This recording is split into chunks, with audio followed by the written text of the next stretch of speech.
पावन उद्गार सदगुरु बाबा जी के चरणों में समर्पित करेंगी और इनके बाद पूज्य बहन रेणु जी कृपालता करेंगी। पूजनीय चरणों में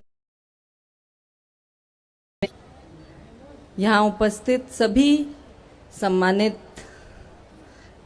नागरिक बंधुओं, माताओं, बहनों, प्यारे बच्चों, मैं तो कोई बहुत बड़ा व्याख्यान, कोई बहुत बड़ी बात नहीं कहने वाली हूँ, लेकिन मैं बाबा जी का बहुत बहुत स्वागत भी करती हूँ जयपुर में।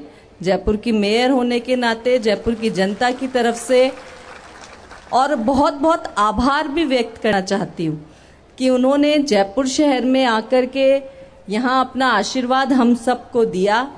और इनसे यही आशा रखती हूँ कि आप जयपुर शहर को, जयपुर के लोगों को ये आशीर्वाद देकर के जाएं कि यहाँ की खुशहाली, यहाँ का उत्साह, यहाँ का भाईचारा, सौहार्द, एक दूसरे के धर्म के प्रति एक दूसरे की भावनाएं और एक दूसरे को मिलकर के जो काम करने की भावना जयपुर शहर में है वो बनी रहे, खूब आगे बढ़े और एक उदाहरण बनकर के आप उसको विश्व में प्रस्तुत कर सके। ये आशीर्वाद जयपुर शहर को दीजिए। मेरी इतनी शुभकामनाएं हैं। आपका आशीर्वाद अगर मिल जाएगा तो मुझे उसके बाद लगता भी नहीं है कि कुछ और मांगने को रहेगा।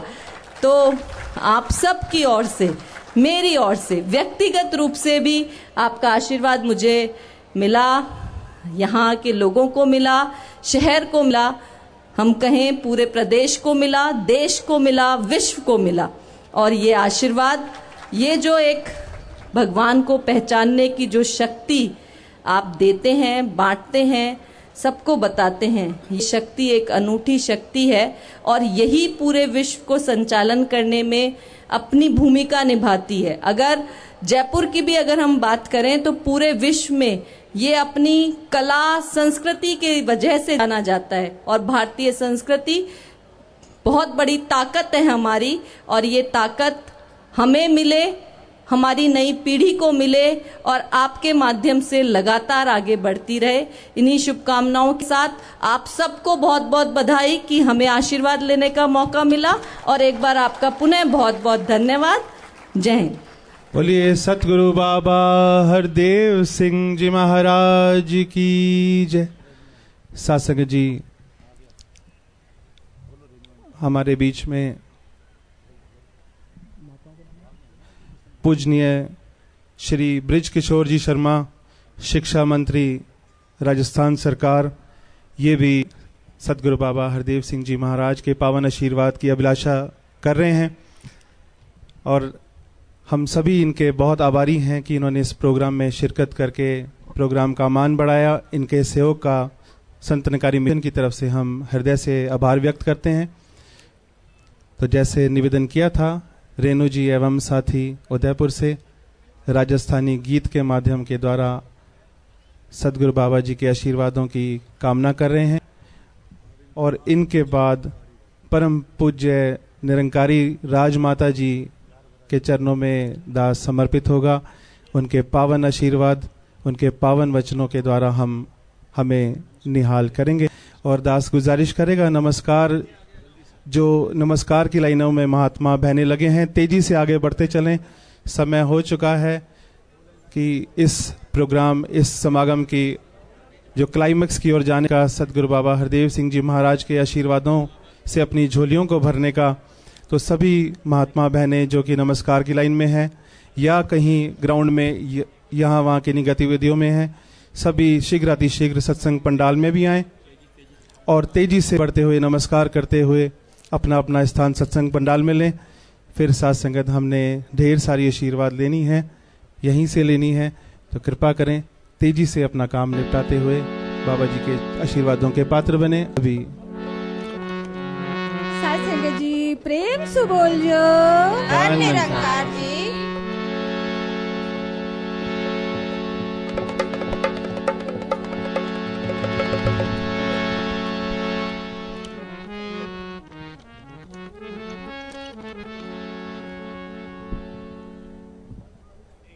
सीधी सीधी, अरे सामने नमो नमो गुरुदेव जी, कोटि कोटि प्रणाम।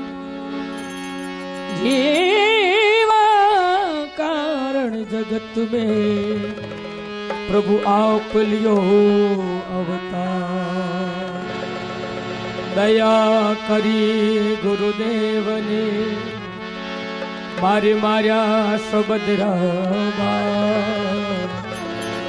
कर्म अशुभ सब छूट गया, माने मोड़ी पड़ी पछाड़। मोड़ी पड़ी पछाड़ कल्पना मिट गई सारी, सुख सागर के माय झूल रही सुरता नारी। साध संगत यूं कहता है, मारे गट में उग्या भार। दया करी गुरुदेव ने मारे मार्या सबदरा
प्रभु ना दर्शन कर लो रे, सतगुरु आयो रे।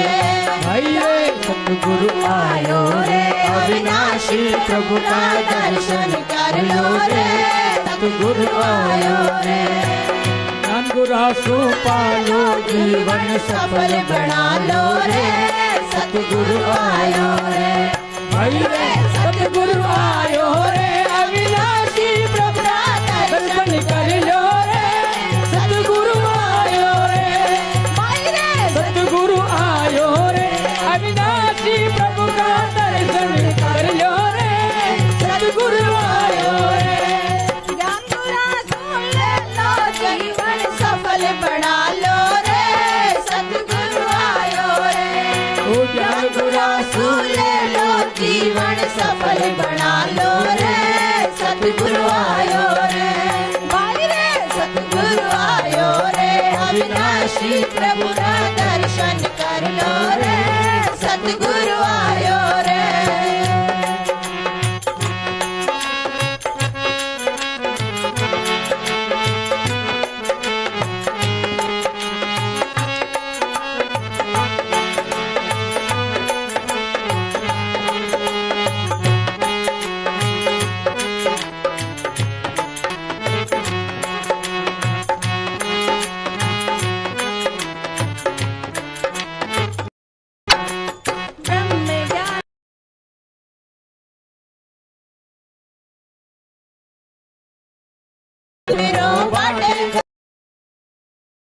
उपकारी रे जुगारी प्यास बुझारे लेके अमृत जारी रे।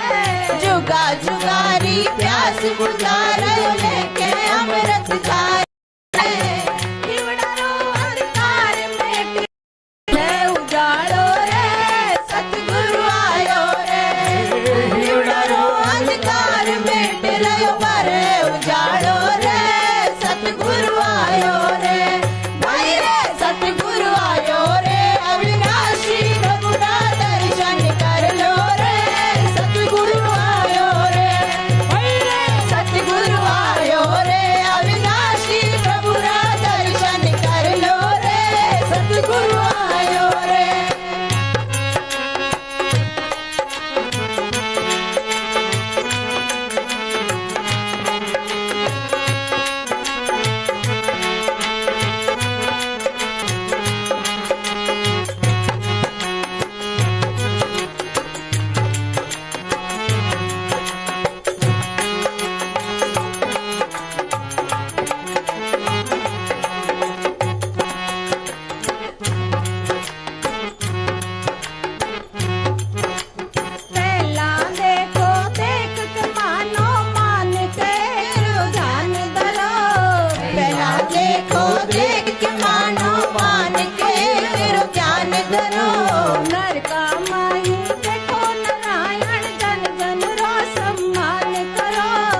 द्वारिका माही देखो नारायण जन जन रो सम्मान करो सेवा पूजा भक्ति कर लो राम रजालो रे सतगुरु आयो रे सेवा पूजा भक्ति कर लो राम रजालो रे सतगुरु आयो रे भाई रे सतगुरु आयो रे अविनाशी प्रभु रा दर्शन कर लो रे सतगुरु आयो रे भाई रे सतगुरु आयो रे अविनाशी प्रभु रा दर्शन कर लो रे सतगुरु आयो रे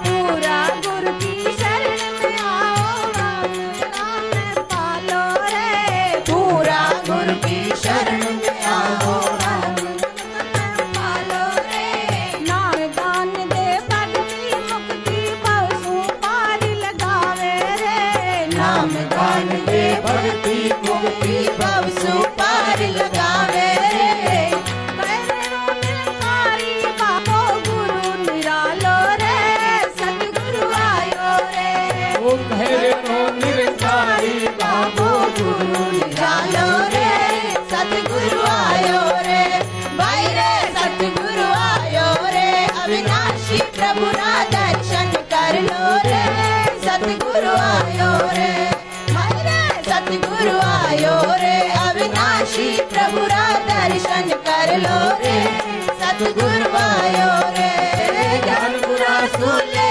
लो जीवन सफल बना लो रे सतगुरु आयो रे ज्ञान पूरा सुन ले लो जीवन सफल बना लो रे सतगुरु आयो रे प्यार का रंग बरसे प्यार को रंग बरसे प्यार को रंग बरसे प्यार को रंग बरसे सन हुआ लाल लाल प्यार को रंग बरसे बंद हुआ है लाल लाल प्यार को रंग बरसे सतगुरु को दरबार प्यार को रंग बरसे सतगुरु को दरबार प्यार को रंग बरसे प्यार को रंग बरसे प्यार को रंग बरसे प्यार को रंग बरसे सासंग जी प्रेम से बोलियो निरंकार जी सात संगत जी प्यार से बोलिए धन निरंकार जी। सात संगत जी समय हो चला है परम पूजनीय ममतामयी निरंकारी राजमाता जी से आशीर्वाद प्राप्त करने का। जब तक माइक राजमाता जी तक पहुंचता है दास चंद बेनतियां आप सभी संतों के साथ साझी करेगा। आप सभी देख रहे हैं कि यहाँ सत्संग पंडाल के बाईं और निरंकारी एग्जीबिशन जो कि 11 तारीख रविवार से निरंतर चल रही है, जिसके अंदर निरंकारी मिशन के इतिहास से रिलेटेड सभी जानकारियां दी गई हैं। अनेक फोटोज़ के माध्यम से मिशन के प्रचार से शुरुआत से लेकर अब तक के प्रचार की सभी जानकारियां यहां पर दी गई हैं। तो जिन भी महात्माओं ने इस प्रदर्शनी को नहीं देखा है, दास करबद्ध प्रार्थना कर रहा है कि इस मिशन की इस उपलब्धि को, इस निरंकारी एग्जीबिशन को सब विजिट करके देख कर जाएं। ये एग्जीबिशन कल भी इसी प्रकार चलती रहेगी और 24 घंटे चल रही है। सेवादार महापुरुष निरंतर आपको सहयोग करेंगे वहाँ पर, जो भी मालूमात जानकारी जो आप समझना चाहें। एक और बेनती कि जो प्रकाशन स्टॉल आप देख रहे हैं यहीं पे एग्जीबिशन से थोड़ा सा आगे की तरफ, जहाँ पर निरंकारी साहित्य की सभी तकरीबन बुक्स वहाँ पर उपलब्ध हैं, जिसमें अनेक गीतकारों की जहाँ गीत हैं, वहीं पे अनेक विद्वान महात्माओं के वो विचार संग्रह भी बुक्स में हैं। हुजूर बाबा जी, पूज्य निरंकारी राज माता जी के भी जो सुंदर सुंदर पोजेज हैं, फोटोज़ हैं, वो भी बहुत खूबसूरत तरीके से वहाँ पर एग्जिबिट किए गए हैं। तो सभी परिवार, संगत परिवार के चरणों में बेनती है कि वहाँ पर भी जाकर निरंकारी साहित्य की बुक्स को लें, प्राप्त करें और अपने आप को उस निरंकारी मैगजीन्स भी वहाँ पर लगभग सारी उपलब्ध हैं। जिन भी महात्माओं को सब्सक्रिप्शन लेना है संत निरंकारी पत्रिका का या एक नज़र का, वो भी उनके भी चंदे जमा कराकर वो पत्रिकाएं अपने घर पे सब्सक्राइब कर सकते हैं। और तीसरी बेनती कल के प्रोग्राम के लिए दास करेगा कि कल यहीं सत्संग पंडाल के अंदर सेवादल रैली का प्रोग्राम रखा गया है, जिसका समय 10:30 से 12:30 रहेगा। और कल सत्संग का जो समय है समागम का, वो 2 से लेके रात्रि 8 बजे तक है। और 8 बजे के बाद हुजूर बाबा जी के पावन उद्गार हम श्रवण कर पाएंगे। तो अभी दास समर्पित होने जा रहा है परम पूजनीय ममतामयी निरंकारी राजमाता जी के चरणों में। ये अपना पावन आशीर्वाद देकर समस्त पधारे हुए मानव परिवार को कृतार्थ करें। प्यार से बोलिए दानंकार। जो बोले तिस बल्लेहार। सभी से प्रार्थना करूंगा आप कृपा करके बैठ जाएं। बाहर की भी गतिविधियां, चाहे पब्लिकेशन है, प्रदर्शनी है, लंगर है, कंटीन है, तब तक गतिविधियां बंद रहेंगी जब तक सतगुरु बाबा जी के श्री मुख से रहमत भरे वचन आते रहेंगे।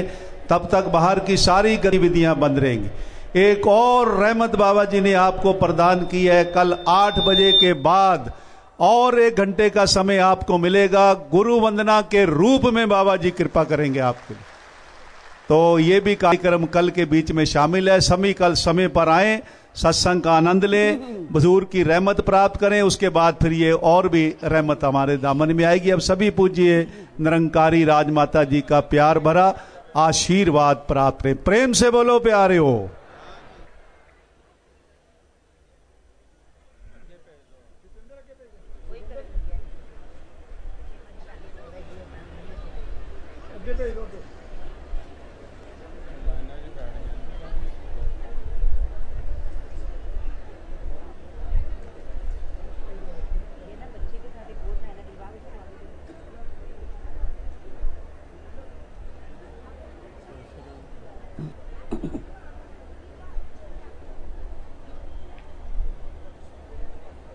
प्यारी साथ संगत, प्यार से बोलिए। साथ संगत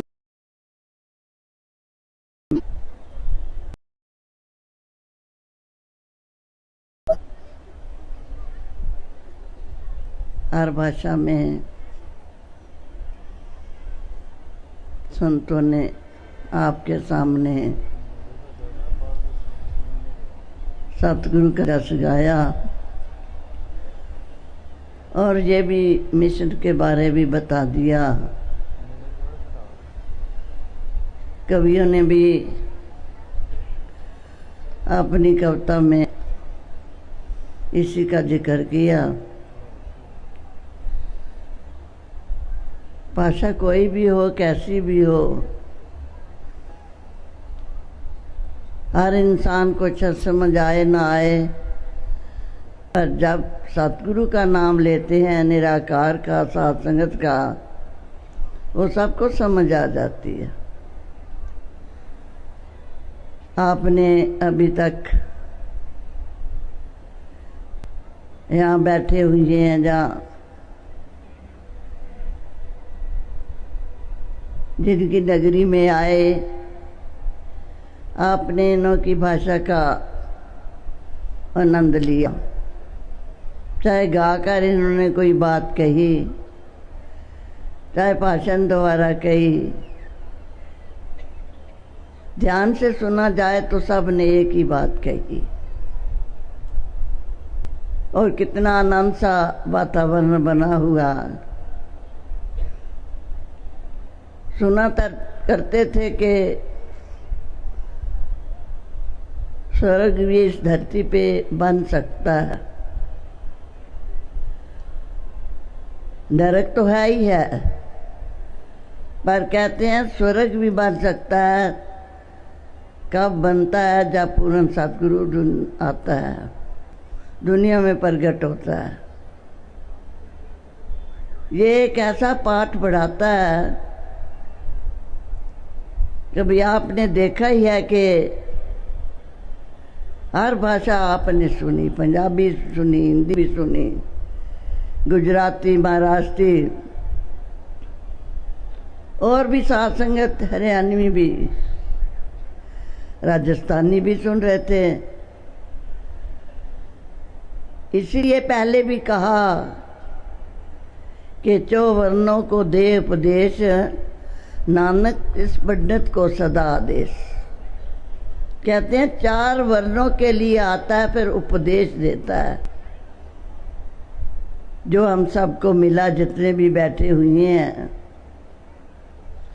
ये उपदेश दिया कि ये निराकार है, ये तेरी आत्मा है, ये जिसको तू परमात्मा कहता है, ईश्वर कहता है, गॉड कहता है, अल्लाह कहता है, वाहिगुरु कहता है, इसको कहते हैं। तो ये जो आत्मा भटक रही होती है, इसको अपना ठिकाना जब बताया जाता है, ये बिल्कुल आनंद से अपना जीवन बताती है, शरीर में रहकर भी। तो इसलिए ये महात्मा कहते हैं जितना भी हमारा टाइम गुजरे, जो आनंद में गुजरे, जीवन में गुजरे, उसका एक अनोखा सा जीवन लगता है। जीवन में रहते हुए कह दे मैं कि आनंद में हूँ, मैं बड़ा खुशी से रह रहा हूँ, मुझे कोई फिक्र नहीं। जैसे एक शायर ने भी कहा कि लती मेरी चिंता तू आपे संभाले, ये आप ही सबका संभालने वाला बन जाता है। कण कण में बसा हुआ है, सर्वव्यापी है, अंग संग है। आपने अभी तक संतों से ये सुना कि हर जगह मौजूद है। फिर तो शासन जहाँ हम रहते हैं वहाँ भी है, रास्ते में है, इधर भी है, कहीं और किसी देश विशेष में चले जाएं, सब जगह है। पर कब पता चला कि जब गुरु ने इशारा दिया। जैसे कोई किसी का नाम सुना हमारे पास खड़ा हो तो हम नहीं जानते, जब बातें भी करते रहते हैं, नाम भी लेते रहते हैं उसका, पर बताने वाला जब बताता है कि ये इंसान है जिसकी आप बातें कर रहे हैं, जिक्र कर रहे हैं, फिर पता चल जाता है। इसी तरह ये पास रहते हुए भी पता नहीं चलता, तब पता चलता है जब गुरु बताता है। तो कहा कि इसकी आराधना, इसकी प्रार्थना आपने करनी है, नहीं तो साथ संगत आप जानते हैं कि पास इंसान खड़ा हो तो हमें उसका पता ना हो, पता कोई दूसरा बताए तो तभी पता चलता है। नाम तो अनेकों बारी सुना होता है। इसी तरह सतगुरु जब बता देता है कि ये अंग है तेरे, ये अंग संग समाया हुआ है, तो फिर साथ संगत हम इतना आनंद में अपना जीवन बना लेते हैं, फिर उसमें कोई भी हमें नहीं ऐसा दूसरा नजर आता कि ना कोई वैरी ना ही बेगाना, सगल संग हमको बनाई। फिर उसके लिए वैरी नहीं होता, बेगाना नहीं होता, सबके साथ उसकी बन आती है। ये सत्संग तो कोई ऐसा अनोखा सा फिर प्यार भर देता है। दुनिया कहती ज़रूर है कि हिंदू मुस्लिम सिख ईसाई आपस में है पाई पाई, कहने में तो कह देते हैं, बड़े ऊंचे ऊंचे नारे भी लगाए जाते हैं, पर सत्संगत कर्म में नहीं आता। चाहे स्टेज पे भी कितना बोल जाएं, फिर सत्संग नीचे उतर के वही उसी तरह वो ऐसा वो ऐसा वो ऐसा, क्योंकि उनके मन में बसा होता है। तो संतों के मन में सतगुरु बसा होता है निराकार, साध संगत बसी होती है। ये इसी की बातें करते हैं, इन्हीं की करते हैं। तो आओ साध संगत, यही फिर कहते हैं कि जिथे किथे दिसे नाले, तू भरपूर मैं जा रहा दूर, जो कुछ करी सो तेरे हजूर। कहते हैं कि तू तो भरपूर था, मैंने दूर तुझे समझा। हाँ ठीक है, चांद भी दूर हम कह देते हैं, सितारे भी कह देते हैं, सूरज भी कह देते हैं, पर जो जान लेता है वो इसको दूर नहीं कहता, वो अंग संग कहता है। नहीं तो आज संसार से बात करें कि भगवान कहाँ है, ईश्वर कहाँ है, कहता वो बड़े दूर है, कोई नहीं उसको देख सकता, कोई नहीं जान सकता, क्योंकि जान भी नहीं सकता अपने आप, कोई नहीं जान सकता। किसी को कितना मुश्किल काम नजर आता है तो जब साध संगत उससे पूछा जाए तो कहता है नहीं भाई ये तो बहुत मुश्किल काम, मैं नहीं कर सकता। जब उसको उस काम का मास्टर मिल जाता है, सिखाने वाला, बताने वाला, फिर वो कह देता है हाँ मैं जान सकता हूँ। वही इंसान, इसी तरह आज भी वही इंसान पहले कहता है कि कौन जान सकता है, किसने जाना है। वही जब गुरु की चरण में आ जाता है वही कहता हाँ जी मैं अंग संग जानता हूँ। इसने तुझे बताया कि मेरे सतगुरु ने बताया। नहीं तो पहले तो यही है कि नाल बंदा नैन स्कंदा, सौ न जाने मुड़ा, माया मद बाता ओछी बाता, मिल जाई परमंदड़ा, को नानक गुरु बिन नहीं सूझे, हर साजन सबके निकट खड़ा। कहते हैं गुरु के बगैर नहीं समझ आती, साजन तो हमारे निकट है, डेढ़े है, अंग संग है।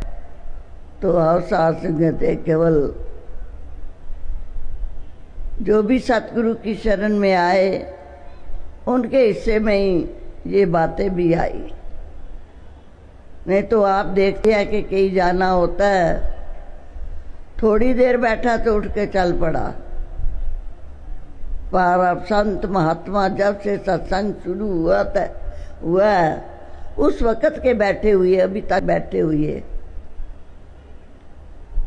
तो और साथ संग अभी आपने बाबा जी के भी विचार सुनने हैं, आशीर्वाद लेने हैं। बोलने में तो कोई कमी नहीं, अभी तक स्टेज में काफ़ी बोल चुके हैं, पर जितनी देर बाबा जी नहीं आशीर्वाद देते इतनी देर तक हर संत को ठंडक भी नहीं मिलती। संत यही लोचते हैं कि बाबा जी के आशीर्वाद मिले ज़्यादा से ज़्यादा, पर वो हम लोग टाइम ले जाते हैं। तो आओ साथ संगत यही अरदास प्रार्थना करें कि बाबा जी कृपा करना, मेहर करना, सिर पे हाथ रखना। क्या भी ऐसी जे तू मेरे वाल है तां क्या मोचंदा, मैं सब कुछ तैनू सौंपिया जा तेरा बंदा। जिस टाइम भी तू मेरे साथ हर टाइम भी होता है तो मुझे कोई भी फिक्र नहीं होता। फिक्र मैं एक तरफ रख देता हूँ। जैसे कहा पहले भी, नसविंदो मेरे किल को करता कर आया। कहते हैं कि चले जाओ जितने भी किल विक, जितने भी मुझे ऐसे परेशान करने वाली कोई चीज़ें हैं, चले जाओ। मेरे घर में मेरी राखी देने वाला आ गया। जिस तरह घर में भी हम चौकीदार रख लेते हैं तो हमें इतना फिक्र नहीं होता। नहीं तो फिक्र होता है कि ताले मार के जाएंगे तो पता नहीं आए क्या होगा। इसी तरह ही जिसके ये अंग संग बसता है, जैसे कहा है कि जहाँ देखता हूँ उधर तू ही तू है, हर शय में जलवा तेरा हूबहू है। जब ये दिखा देता है तो फिर साध संगत कहा भी है कि बिन डिठे क्या सलाइए जे अंधा अंध कुमाए। कहते हैं देखे बगैर सलांगा करनी, वो कहते हैं अंधा अंध, जैसे अंधा भी ऐसा रास्ता जो है हाथ से टोलता टोलता चला जाता है, इसी तरह ही ये इंसान तेरा भी कर्म है। तो आओ साध संगत कृपा करना कि जैसे दातार ने हमें इस निराकार के साथ जोड़ा, अपने के साथ जोड़ा, इसी तरह अंत श्वासों तक जुड़े रहिए, ताकि जो बाकी का जीवन है वो भी आसानी से इस संसार में गुजरे। साध संगत ही तिस बलिहार ऐसे ही बैठे रहे साध संगत। कोई हो रहा हूं जो सबकी आस्था है, निष्ठा है, विश्वास है, यकीन है, धड़कन है, सदगुरु बाबा जी के प्रति मेरा अभिप्राय है।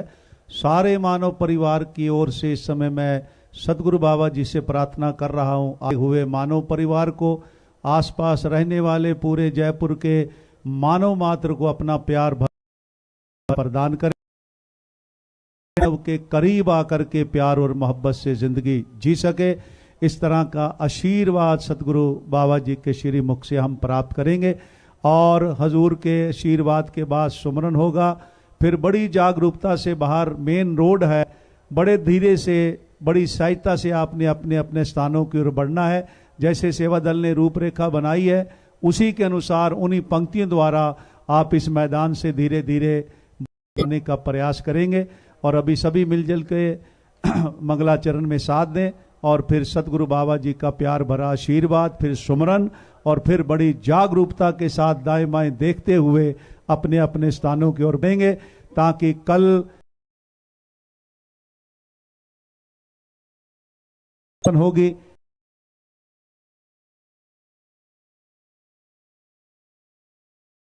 ठीक 2 बजे सत्संग का आरंभ हो जाएगा, जो लगभग 8 बजे तक चलेगा। और उसके बाद जो और रहमत आपके हिस्से आई है गुरु वंदना का, उसका भी जिक्र कर दिया है, उसकी भी रहमत हम मिलजुल करके सभी प्राप्त करेंगे। अब सभी मिलजुल करके मंगला चरण में साथ दें, फिर सतगुरु बाबा का प्यार भरा आशीर्वाद मिलजुल करके हम प्राप्त करेंगे। प्रेम से बोलो प्यारे हो, गज के बोलो प्यारे हो। हे समर्थ परमात्मा, हे निर्गुण निरंकार, तू करता है जगत का, तू सबका आधार, कण कण में है बस रहा तेरा रूप अपार। 3 काल है सत्य तू, मिथ्या है संसार, घट घट वासी हे प्रभु, अविनाशी करतार, दया से तेरी हो सभी भव सागर से पार।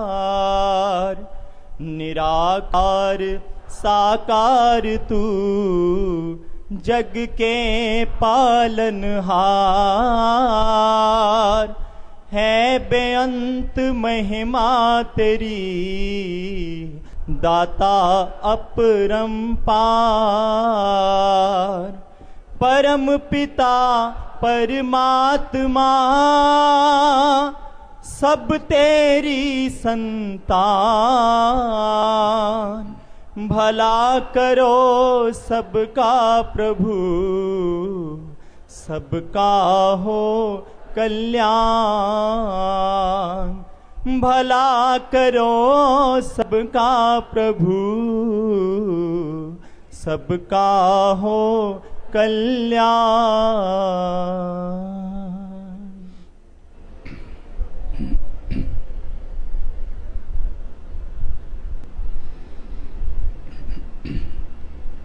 सत्संग जी प्रेम से कहना, सत्संगत आप सभी जयपुर के इस मशहूर नगरी में उपस्थित हुए हैं। हिंदुस्तान का जो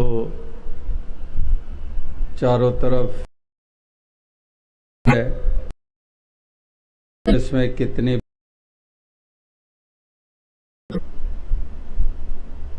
और उसी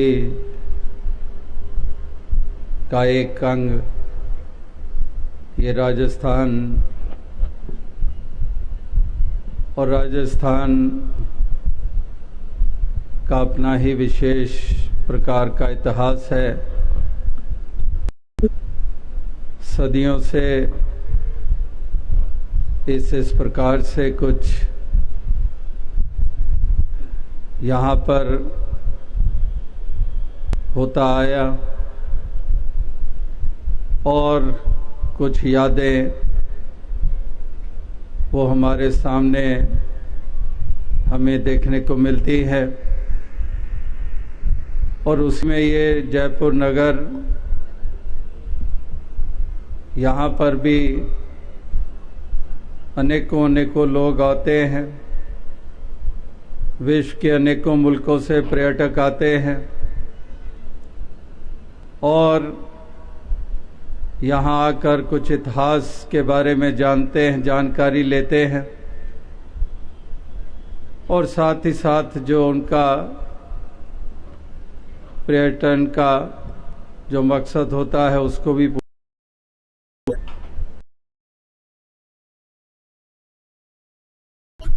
आप सब वो पहुंचे हैं एक भाव लिए हुए। वो है भक्ति वाला भाव, वो है उपकार वाला जज्बा। और यहाँ पर इस नगर के इस हिस्से में, इस इलाके में आज दोपहर सुबह सामने ही जो सड़कें हैं वहाँ से गुजरते हुए भी एक ऐसा उत्तम पैगाम दिया, अपनी भक्ति को प्रकट किया, अपने परोपकार के जज्बे को सामने रखा। और अब इस पंडाल में उसके बाद से लेकर दोपहर बाद से लेकर अभी तक एक ऐसा सुंदर वातावरण आप स्थापित किए हुए हैं जहाँ पर ऐसी सुंदर भावनाएं ये श्रवण करने को मिल रही हैं, जहाँ पर अधिकतर राजस्थानी भाषा में गीत कविता व्याख्यान श्रवण करने को मिले। वहाँ पर अन्य भाषाओं में भी ये उद्गार जो प्रकट किए गए वो भी श्रवण करने का मौका मिला। और बहुत लंबे अरसे के बाद ऐसा ये राजस्थान के प्रांतीय समागम का आयोजन हुआ है। अभी थोड़ी देर पहले भी आपने श्रवण किया 45 साल पहले की बात। तो उस वक़्त भी यहाँ पर समागम पे आने का दास को मौका मिला बाबा गुरबचन सिंह जी के साथ। और उस वक़्त आरंभ यहीं से हुआ था समागमों का राजस्थान। और फिर उसके बाद एक और नगर जुड़ा जो भीलवाड़ा। तो कुछ बरस 70 के दशक में इसी प्रकार से कभी जयपुर कभी भीलवाड़ा समागम होता रहा। और फिर 1980 के बाद और भी नगर जुड़ते चले गए, चाहे अजमेर जुड़ा, चाहे उदयपुर जुड़ा, या फिर कोटा और बूंदी जुड़ा, या फिर श्री गंगानगर जुड़ा। इसी प्रकार से जोधपुर या बीकानेर, इस प्रकार से अनेकों अनेकों ऐसे और स्थान भी जुड़ते चले गए जहाँ पर राजस्थान के समागम का आयोजन होता आया है। और आज फिर इतने लंबे अरसे के बाद फिर से जयपुर में इसका आयोजन हो रहा है। तो स्थान कोई भी हो, नगर कोई भी हो, गांव कोई भी हो, शहर कोई भी हो, मुल्क कोई भी हो, पहाड़ी इलाके हों या मैदानी इलाके हों या रेगिस्तानी इलाके हों, भक्तों की एक ही मान्यता होती है कि इस सत्य परमात्मा ईश्वर निराकार को अपना आधार मानकर चलते हैं। इस संग अपना नाता जोड़कर इसी को समक्ष रखते हुए जहाँ पर कण कण वासी परमात्मा को जानकर इसकी भक्ति करते हैं, वहाँ पर ये चारों तरफ एक सुंदर वातावरण स्थापित करने में भी अपना योगदान देते हैं, क्योंकि इनकी भक्ति वाली भावना है, क्योंकि इन्होंने सत्य को बोध हासिल किया है, क्योंकि ये घट घट में इसके दर्शन करते हैं। जैसे कहा भी है कि घट घट देखे अलग को पूछे जात न पात। तो इसलिए ये एक ऐसी भावनाओं से, ऐसी दृष्टि से युक्त होकर इस संसार की यात्रा को तय कर रहे हैं, जिसके कारण इनके लिए कोई भेदभाव नहीं है। ये भेद दृष्टि नहीं रखते हैं, ये समदृष्टि रखते हैं। और इसलिए समदृष्टि जिसकी होती है उसके लिए कोई पराया नहीं होता है, उसके लिए सारे अपने होते हैं। ये सारे जगत, सारे संसार को अपना जानते हैं। ये केवल राजस्थानियों को अपना नहीं जानते जो राजस्थान में भक्त रहते हैं, कि वो केवल राजस्थानी भाषा बोलने वाले या इस प्रांत में जन्मे या इस संस्कृति में जी रहे हैं, उनको ही केवल अपना नहीं जान रहे हैं। और इसी लिहाज से कोई हिंदू घराने में जन्म लिए है तो केवल जो हिंदू हैं उन्हीं के लिए ही भलाई की कामनाएं नहीं करते हैं, उन्हीं को केवल अपना नहीं जानते हैं। इसी प्रकार से कोई सिंधी बोलने वाले हैं, कोई गुजराती मराठी बोलने वाले हैं, कोई इंग्लिश या जापानीज बोलने वाले हैं, या जर्मन या फ्रेंच या स्पेनिश बोलने वाले हैं। ये कहीं पर भी भक्तजन रहते हैं, ये कहीं किसी भी संस्कृति में रहते हो, जन्मे पले हो, लेकिन इनकी व्यापक दृष्टि है। ये सारे जहान, सारे संसार को अपना जानते हैं। जैसे अभी थोड़ी देर पहले आपने वसुधैव कुटुंबकम की भावना का जिक्र किया, जो वेदों के उद्घोष रहे हैं, जो गुरु पीर पैगंबरों ने जो संसार तक ये मति देने के प्रयास किए हैं, वो नज़र प्रदान करने की कोशिशें की हैं। तो वसुधैव कुटुंबकम के सारी वसुधा, सारी धरती पे बसने वाले लोग एक कुटुंब, एक परिवार का हिस्सा हैं, जहाँ पर कोई परायपन का भाव नहीं है। तो ऐसी एक अवस्था देखने के लिए महापुरुषों की हमेशा ये हृदय की चाहना रही है, इसीलिए उस तरफ अग्रसर करने की कोशिशें रही हैं कि इंसान उस तरफ अपने कदम बढ़ाए, उस तरफ इसके मन का रुझान हो और ऐसी मंजिल मकसूद को पाकर इंसान जहाँ पर अपनी अज्ञानता को दूर करे, वहाँ पर ऐसी ही नज़र मिल जाने के कारण ये भेद दृष्टि से ऊपर उठ जाए। क्योंकि जितनी देर ये भेद दृष्टि रहती है, ये भेद वाले भाव रहते हैं, उतनी देर ही हम देखते हैं कि नफरतें भी होती हैं, दुत्कारने का भाव भी होता है, दूसरे को नीचा करके भी देखा जाता है, बेगानेपन की भावना भी प्रबल रहती है, और इसी के कारण नफरत भी हो जाती है, घृणा भी हो जाती है, अपने आप के ऊपर अभिमान भी हो जाते हैं। तो इस तरह से महापुरुष संत जनों ने माना, फिर इंसान कभी भी माहौल, ये वातावरण सुखद नहीं बन सकते हैं अगर ये भेदभाव रहे, अगर ये भेद वाली भावनाएं रही और उसी के अंतर्गत व्यवहार हुए जैसे कि हो रहे हैं। अगर भेदभाव है जाति के आधार के ऊपर, तो जाति के आधार के ऊपर अगर भेदभाव हो रहे हैं, भेद किया जा रहा है, ऊंची जात, नीची जात, मेरी जात, तेरी जात, तो उसने क्या सवारा है? केवल और केवल पीड़ा। आत्मा को छलनी किया जाता है, मन को छलनी किया जाता है, जब दुत्कारा जाता है कि तू नीची जाति का है, और उससे अपने आप को दूर रखा जाता है। इसी तरह से मजहब के आधार के ऊपर भेद कि मैं मुस्लिम तू हिंदू, मैं हिंदू तू मुस्लिम, मैं सिख तू ईसाई, तो इस प्रकार से ये भी भेद जब किए जाते हैं धर्म मजहब के आधार के ऊपर, तो उसके कारण भी क्या सवर रहा है, तब भी बिगड़ ही रहा है।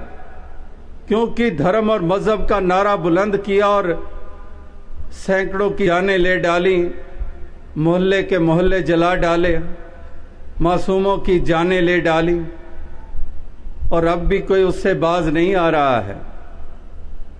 ये हम हिंदुस्तान में भी और विश्व के अनेकों मुल्कों में देख रहे हैं, मिडिल ईस्ट में देख रहे हैं, कब से ये आग लगी हुई है, कहीं पर थमने का नाम नहीं ले रही है। तो इसी प्रकार से ये भेद वाली जो दृष्टि होती है, ये भेदभाव इन्होंने ही कहर ढाया हुआ है। तो महापुरुष कह रहे हैं कि वो नजर प्राप्त कर लो, जो संतों को नजर मिली वही नजर तुम भी प्राप्त कर लो। संतों को नजर मिली तो समदृष्टा हो गए, तुम्हें मिल जाएगी वही नजर तुम भी समदृष्टा हो जाओगे। और फिर ना को बैरी ना ही बेगाना, सगल संग हमको बने आई। फिर ना कोई बैरी ना को बेगाना, सगल संग हमको बने आई। फिर कोई पराया नहीं कोई बेगाना नहीं, सारे अपने नजर आते हैं। किसको कैसर पत्थर मारे कौन पराया है, शीश महल में हर एक चेहरा अपना लगता है। कि इस प्रकार से फिर कोई पराया नजर नहीं आता है। तो ये दृष्टि मिली है जिसको भी जब भी, सतयुग में मिली या त्रेता में मिली या द्वापर में मिली या कलयुग में मिली, तो वही रहे जिन्होंने संसार के लिए भलाई की, जिन्होंने संसार के ऊपर एक जले हुए दीपक का रूप धारण किया, जिन्होंने अपने भ्रम मिटाकर औरों के भी भ्रमों को दूर करने के लिए उन्हीं बुझे हुए दीपकों को जगा दिया, उस लौ को जगा दिया। और जब लौ जग गई, ये बात समझ में आ गई, ये ज्ञान के नेत्रों खुल गए, इस गफलत की नींद से उठ गए, एक संकीर्णता से भी उबर गए, व्यापकता में स्थित हो गए, तो उनको ये बात समझ में आ गई। ये बात समझने वाली है, और जिनको समझ आ गई उन्हीं के बयान, चाहे वो सूफी संत कह दें कि गल समझ लई फिर रौला की, राम रहीम ते मौला की, कि ये बात समझ में आ गई तो फिर क्या शोरो गुल, ये क्या धर्म और मजहबों के शोर मचा रहे हो। गल समझ लई फिर रौला की, राम रहीम ते मौला की। ये नाम के भेद भी, जाति के भेद, भाषा के भेद, मजहब और धर्म के भेद, अब ये परमात्मा के नामों के भेद। तो वही बात कह रहे हैं बुल्ले शाह जी कि राम रहीम, कह रहे हैं कि गल समझ लई फिर रौला की, राम रहीम ते मौला की। तो इस प्रकार से ये बात अगर समझ में आ जाती है, और जिसको भी आ जाती है, वो फिर ना जाति के आधार पर, ना मजहब के आधार पर, ना परमात्मा के नाम के आधार के ऊपर, ना ही पीरों पैगंबरों के आधार के ऊपर, ना संस्कृतियों ना पहरावों के आधार के ऊपर, ना भाषाओं के आधार के ऊपर वो भेद करेंगे और दूसरे को नीचा करके देखेंगे और दीवारें खड़ी करेंगे, ना बढ़ेंगे ना बांटेंगे। एक समानता का भाव और अपनेपन की भावना वो प्रबल रहेगी, और फिर किसी को नुकसान पहुंचाने का भाव नहीं रहेगा। फिर भलाई भलाई करने के भाव रहेंगे, तन करके भी धन करके भी, हर सामर्थ्य हर साधन और ताकत जो मालिक ने बख्शी है उसको भलाई में ही लगाएंगे, उनको नुकसान में नहीं लगाएंगे। तो इस प्रकार से ये एक महापुरुषों की, संतों की देन इस जहान को, इस संसार को रही है। और इस प्रांत राजस्थान और इस मुल्क हिंदुस्तान, क्योंकि ये संसार का ही हिस्सा है, तो यहाँ पर भी एक मुख्य रूप में इस प्रकार से ये योगदान दिए जा रहे हैं। और हमारे पास वो हेरिटेज भी है, वो हेरिटेज जिसको हम कहते हैं कि रिच हेरिटेज, संस्कृति के हिसाब से या इतिहास में जो दर्ज है, वो भी हम कहीं पर आर्किटेक्चरल पॉइंट ऑफ व्यू से जब देखते हैं, कितने कितने महल, कितने कितने सुंदर किले यहाँ पर राजस्थान में ही हमें देखने को मिल जाते हैं, तो उस लिहाज से भी कहते हैं कि very rich heritage we have. और संस्कृति के हिसाब से, और इतने महात्मा और संत, गुरु, पीर, पैगंबर इस धरती पे जिन्होंने जन्म लिया, एक रिच हेरिटेज वी हैव। तो इस प्रकार से उस रूप में भी हम बहुत माला माल हैं। लेकिन बहुत अरसे पहले दास कई बरस वो पंक्ति दोहराता रहा कि India is a rich country inhabited by the poor, कि हिंदुस्तान एक अमीर मुल्क है लेकिन इसमें गरीब बसते हैं। वो किस संदर्भ में किसी ने कहा, वो इकोनॉमिकल पॉइंट ऑफ व्यू से और रिसोर्सेस पॉइंट ऑफ व्यू से उसने कहा कि हिंदुस्तान में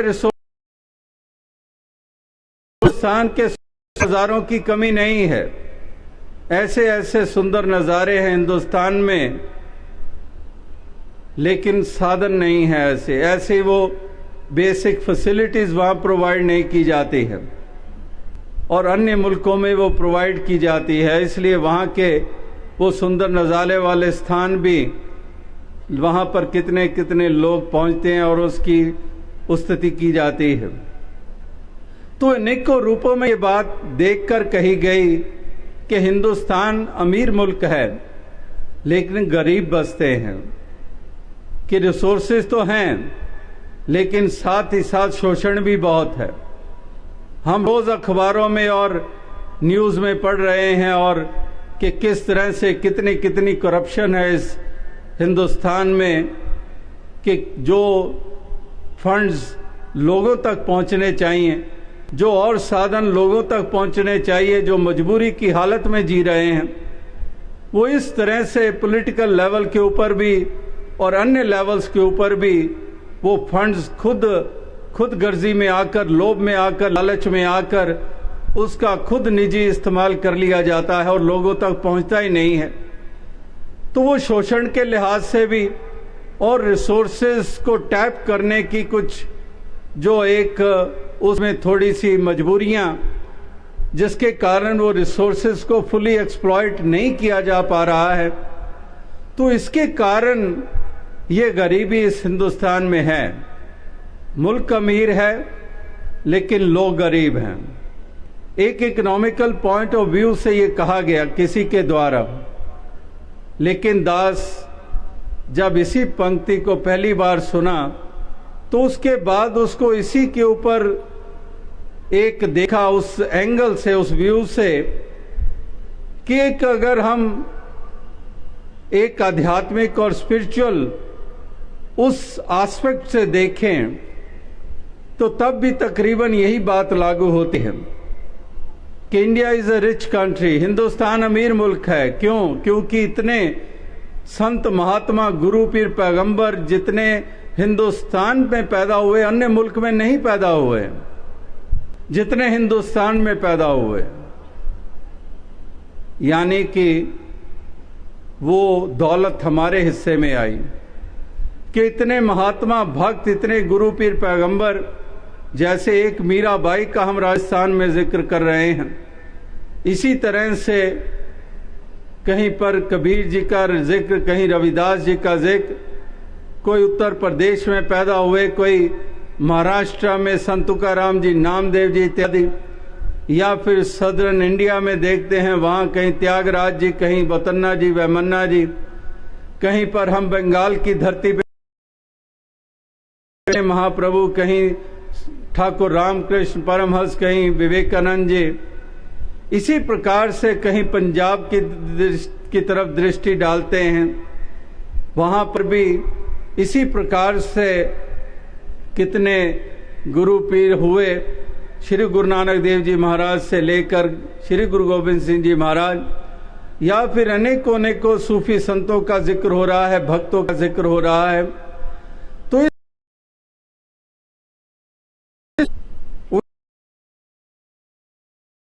उनके अमोलक वचन हमारे पास, वो भी एक सरमाया, वो भी एक दौलत। तो हमारे पास दौलत बहुत हुई, लेकिन फिर भी ये गरीबी, रिचनेस तो है, लेकिन फिर भी एक ऐसी कंगालता, ये गरीबी, वो इसी संदर्भ में इसको देखा गया कि दौलत तो हमारे हिस्से में आई, गुरु पीर पैगंबरों के रूप में, भक्तों के रूप में, उनके एक मार्ग निर्देश के रूप में, उनके सुंदर व्यवहार के रूप में, उनके देश प्रेम के रूप में, और इसी प्रकार से उनकी कल्याणकारी अमोलक जागरूकता देने वाली वाणी के रूप में वो दौलत तो मिली हमें, लेकिन हम फिर भी कंगाल इस लिहाज से हैं कि उसके बावजूद हम भेद करते हैं, हम नफरत करते हैं, हम ईर्ष्या करते हैं, हम मज़हब मिल्लत की दीवारें खड़ी करते हैं, हम इस प्रकार से एक दूसरे को लूटने पे लगे हुए हैं, हम एक दूसरे को दुत्कारने में लगे हुए हैं, दबाने में लगे हुए हैं, शोषण करने में लगे हुए हैं। तो ये प्रकट करता है कि अभी वो जो दौलत गुरु पीर पैगंबरों ने के पास थी और उन्होंने यहाँ पर वो बांटी, वो कहीं ना कहीं हमारे हाथों से छिन गई है। उसकी हमने संभाल नहीं की है, उसको हमने अपनाया नहीं है। तो उस लिहाज से ये कंगालता है।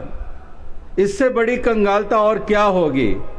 भले हीरे जवाहरात के ढेर हमारे घर में पड़े हुए हों, लेकिन फिर भी हम लड़ झगड़ रहे हों, फिर भी हम गला काटने में लगे हुए हों, चाहे लाख एजुकेशन भी हो जाए, लेकिन फिर भी हम गवारों की तरह व्यवहार कर रहे हों, तो वो काहे की एजुकेशन है, वो काहे की अमीरी है? वो दौलत हमारे पास है, वो काहे की दौलत है, वो काहे की अमीरी है? अगर वो इस प्रकार से हमारे जीवन में वो एक पहलू ही जीवन के सुंदर ना बन पाए, हमारी भावनाएं सुंदर बन ना पाई, नफरतों से ऊपर ना उठ पाए, प्यार में स्थित ना हो पाए, दुत्कारने के भाव बने रहे, दीवारें गिराने का भाव बना नहीं, और ज्यादा ऊंची और मजबूत करते चले गए। तो इस प्रकार से कदम कदम के ऊपर ये नफरत, वैर, ईर्ष्या यही एक प्रबल रही। तो यही है वो गरीबी कि अमीरी तो हुई, दौलत तो हुई, लेकिन फिर भी कंगाल, फिर भी गरीब। ये केवल इकोनॉमिक दृष्टि से नहीं साबित होता, बल्कि इस दृष्टि से भी, इस एंगल से भी देखें तो यही साबित होता है। फिर हम अक्सर दलील दे देते हैं कि ये कैसे कह रहे हैं, हिंदुस्तान में कितने प्रभु प्रेमी हैं, कितना धर्म है, कितना लोग पूजा अर्चना करते हैं, जप तप स्नान करते हैं, इतने धर्म स्थान कहीं पर हैं किसी मुल्क में? ठीक है, ऐसे ऐसे पश्चिमी मुल्क जहां पर चर्चेज होती हैं, सिनेगॉग्स होते हैं, लेकिन वो अगर गिनती करने में आए, शायद जितने हमारे मुल्क में धर्म स्थान हैं, उतने कहीं पर भी वो मुकाबला न कर पाएंगे जितने यहां पर हैं। तो आप कहते हो कि ये स्पिरिचुअली गरीब है, तो वो इस लिहाज से देखना पड़ेगा कि स्पिरिचुअलिटी और आध्यात्मिकता वो धर्म में से निकल चुकी है। अब जितना कुछ हम धर्म स्थान कह लें, पूजा अर्चना कह लें, यात्राएं स्नान कर लें, वो केवल राइट्स एंड रिचुअल्स हैं, वो केवल रिचुअल्स बन के रह गए हैं। जो true sense of religion was because of spirituality, वो आध्यात्मिकता के कारण था। लेकिन आध्यात्मिकता तो निकल गई। वो कैसे निकल गई, आप कैसे कह सकते हैं? ये नफरत, ये वैर, ये ईर्ष्या, ये झूठा अभिमान जाति के आधार के ऊपर, एक धर्म को दूसरे धर्म वाला नहीं भाता, तो इसमें स्पिरिचुअलिटी कौन सी है, कहां की है? स्पिरिचुअलिटी होती है अगर प्यार है, विनम्रता है, विशालता है, सहनशीलता है, सब्र संतोख है, अपनेपन का भाव है। ये आध्यात्मिकता, ये स्पिरिचुअलिटी है। बियॉन्ड राइट्स एंड रिचुअल्स, ये बियॉन्ड उसके हैं। ये कर्म कांडों से कहीं आगे ये स्पिरिचुअलिटी है, ये आध्यात्मिकता है। तो आध्यात्मिकता अगर अलोप हो गई तो फिर कंगालता है। तो इसलिए महापुरुष संत जनों के वचन ये लगातार बार बार युगों युगों से ये संसार के समक्ष रखे गए कि इस प्रकार से इंसान तुम इस तरफ अपने कदम बढ़ाओ, ऐसी अवस्था को प्राप्त करो कि जिस अवस्था को प्राप्त करके फिर कभी भी तुम्हारे मन में दूसरे के प्रति हीनता का भाव नहीं पैदा होगा कि ये हीन है, मैं ऊंचा हूं, मैं श्रेष्ठ हूं। इस प्रकार से दूसरों को कीड़ा मकोड़ा समझने का भाव। इसी प्रकार से एक गली में कोई गुजरा, अक्सर लोग कोई व्यापार करने के लिए कोई ठेले लेकर, कोई रेडी लगाकर, कोई इसी तरह से पैदल कोई अपना सामान बेचने के लिए निकलता है। कोई पुराने बर्तन दे दो, कली कला लो इत्यादि, कोई फ्रूट बेच रहा है, कोई सब्जी बेच रहा है। इसी तरह से एक इंसान उस गली में से गुजरा और वो कहने लगा कि मैं स्क्रैप लेता हूं। तो इस प्रकार से आपके घर में कोई कबाड़ है तो वो कबाड़ मैं ले सकता हूं, उसके बदले पैसे दे दूंगा, उसकी कीमत दे दूंगा कुछ। तो एक घर के सामने से गुजरा कि मैं कबाड़ी हूं, कबाड़ अगर है घर में तो मैं ले जाता हूं। तो एक औरत खड़ी हुई घर की दहलीज में कहने लगी मेरे पास है कबाड़, तो आप ले लोगे? हाँ ले लूँगा। लेकिन कहने लगी कि मेरे पास बहुत सारा है, तो आप तो पास पैदल चल रहे हो, तो आप कल आइए, गाड़ी लेकर आइए, क्योंकि मेरे पास 200 किलो कबाड़ है। तो 200 किलो कबाड़ है तो कल गाड़ी ले आना, ले जाना। अच्छा मैं ले आऊँगा गाड़ी। गाड़ी लेकर आ गया। हाँ बहन कहाँ पर है कबाड़?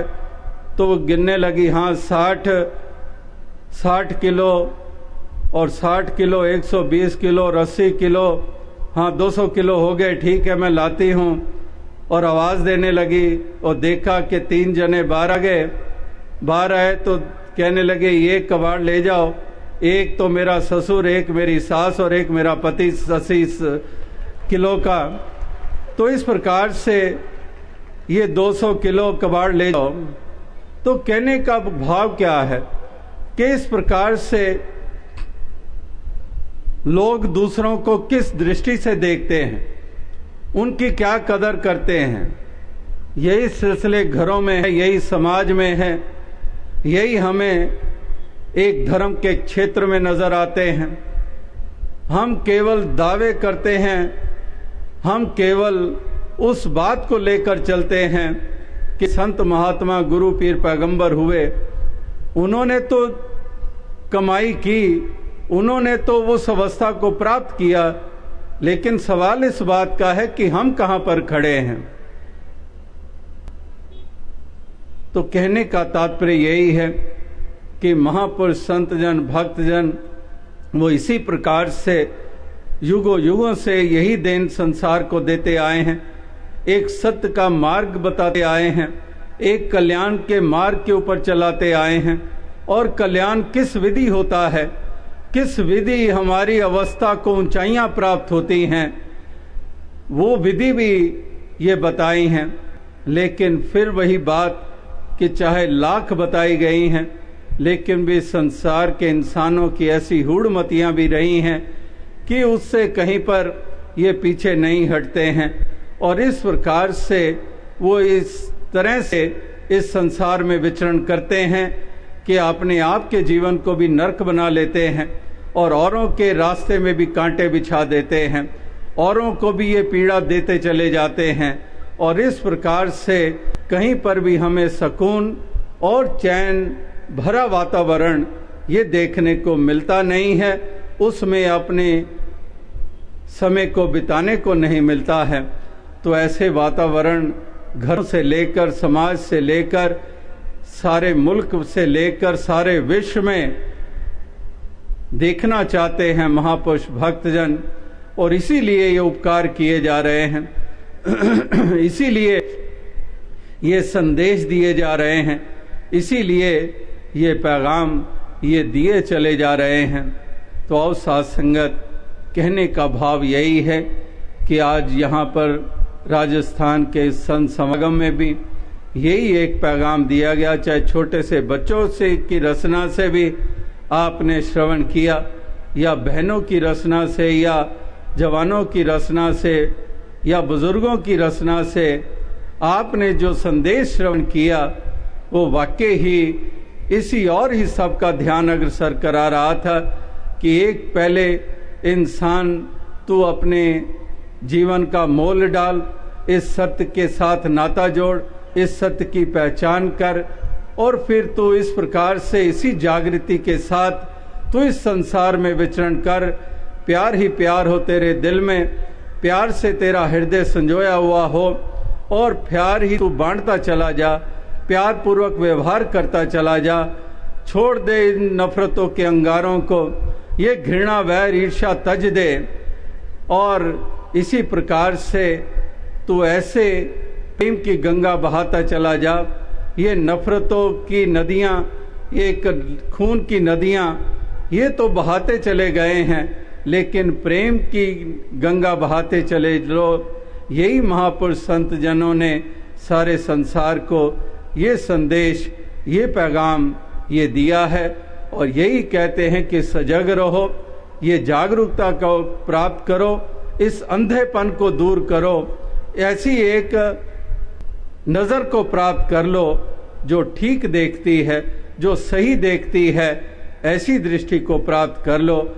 जब पहली बार यहाँ पर समागम में राजस्थान में 70 के दशक में आने का मौका मिला, तो तब भीलवाड़ा में पहली बार वो गीत श्रवण करने का मौका मिला, जब महापुरुष झूम झूम कर जैसे आज भी गा रहे थे, तो तब भी वो गा रहे थे, आंखें खोलो भाई रा कान्यारी खिड़की खोलो रे, कि इस प्रकार से ये आंखें खोलो, ये अपने कानों की खिड़की खोलो, कि इस प्रकार से हम संदेश दे रहे हैं कि यहाँ पर हमें मुर्शद मिला है, जो हमें राम से मिला रहा है, हमें सत्य का उजाला दे रहा है, और इस प्रकार से ये सत्य रूपी उजाला ये अपने जीवन में ऐसा कर लो कि लोक भी रोशन तुम्हारा हो जाएगा, पर लोक भी रोशन हो जाएगा। साथ संगत जी, धन्यवाद।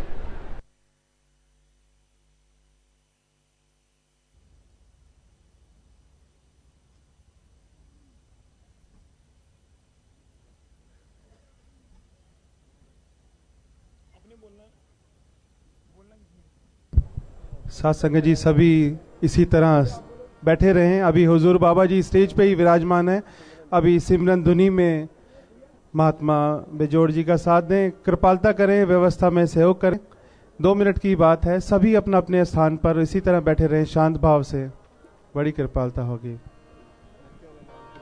साथ संगत जी, जिन भी महात्माओं के बच्चों के नामकरण के लिए यहाँ पर अरदास की गई थी, वो सिमरन धुनी के बाद यही मंच से आकर दास से प्राप्त कर सकते हैं।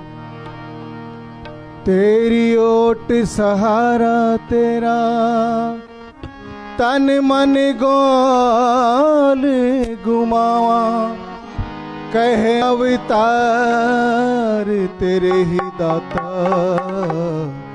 दिन राती गुण गावा। कहे अवतार तेरे ही दाता, दिन राती गुण गावा।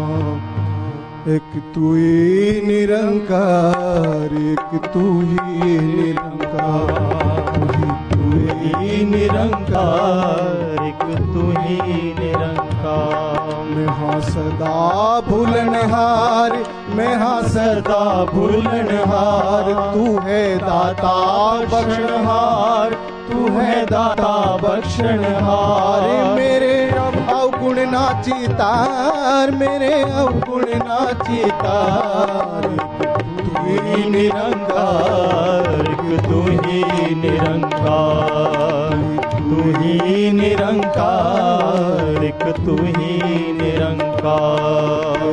रूप है संसार, तेरा रूप है संसार, सबदा भला करो करतार, सबदा भला करो करतार। मेरी मांग है दातार, मेरी मांग है दातार, तू ही निरंकार, तू ही निरंकार, तू ही निरंकार, तू ही निरंकार। मेरा डोले ना एतबार, मेरा डोले ना एतबार, बख्शो शरदा भक्ति प्यार, बख्शो शरदा भक्ति प्यार। करा मैं संतां दा सत्कार, करा मैं संतां दा सत्कार, तू ही निरंकार, तू ही निरंकार, तू ही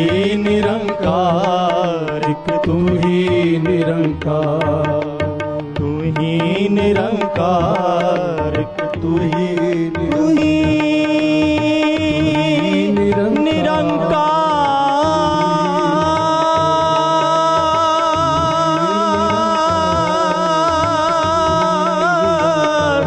तू ही निरंकार, तू ही निरंकार, एक तू ही निरंकार।